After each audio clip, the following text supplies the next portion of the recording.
একবার আমি ফল কিনতে এক মুরব্বী চাচার কাছে গেলাম। ওনাকে গিয়ে জিজ্ঞাসা করলাম যে চাচা, আপেল কত করে কেজি? তিনি আমাকে উত্তরে বললেন, বাবা, আপেল 350 টাকা করে কেজি। তখন আমি ওনাকে বললাম, 300 টাকা করে রাখলে হয় না? উনি আমাকে বললেন, না, 320 টাকা আমার কেনাই পড়েছে, তোমাকে 300 টাকা কেজি কিভাবে দিব?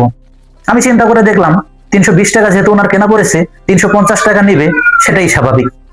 এই চিন্তা করে আমি 350 টাকা দিয়েই ওনার কাছ থেকে 1 কেজি আপেল কিনলাম। আপেল কেনার পরে ওনার দোকানের সাইডেই আমি দাঁড়িয়ে আছিলাম। এমন সময় এক ভদ্রলোক ওনার কাছে এসে জিজ্ঞাসা করলেন, আপেল কত টাকা করে কেজি? তখন তিনি বললেন, 350 টাকা করে কেজি। তখন ওই লোক বললেন, আমি 280 টাকা করে কেজি দেব, আমাকে 2 কেজি দিন। তখন ওই মুরব্বী দোকানদার বললেন, 300 টাকা করে দিন। তখন তিনি 2 কেজি আপেল মেপে ওই ভদ্রলোককে দিয়ে 600 টাকা রাখলেন।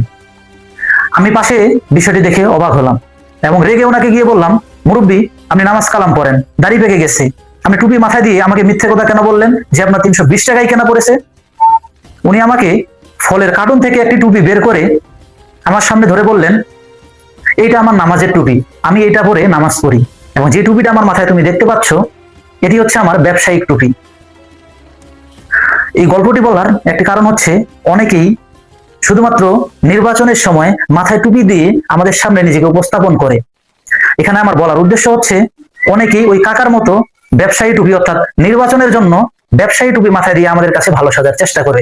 যেহেতু সামনে নির্বাচন, তাই এই গল্পটি বললাম, যেন আপনারা সচেতন হন।